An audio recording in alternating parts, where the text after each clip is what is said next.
Super కదా. అవును భయ్యా. సరే, నీకు కొంత జ్ఞానం ప్రసాదిస్తాను. సరే భయ్యా. మనిషి లింగానికి తుపాకీకి తేడా పెద్దగా ఉండదురా. ఎలా భయ్యా? చూడు, రెండింటినీ ఆయుధాలు అంటారా? అవును.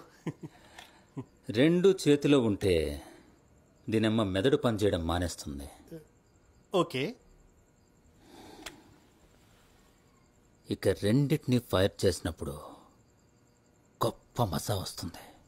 అవును భయ్యా. కదా? తీసుకో, ట్రై చేయి. భయ్యా, అది ఈ గదిలోనా? నా మీద చేయి. నా మీద చేయి. నీకు చెప్పాను కదా నన్నెవరు చంపలేరని. భయ్యా, అది రే చెయ్యరా, నేను చెప్పాను కదా నేను అమరుణ్ణి. కానీ అది పూకా, నేను చెప్పాను కదా ఫైర్ చేయమని. చెయ్యి. ఇది కాలేదు భయ్యా. బోసడికి నేను అమరుణ్ణి, ఎర్రిపుకుని కాదు. అవును భయ్యా. చూడు బాబు, ఎరుపుకు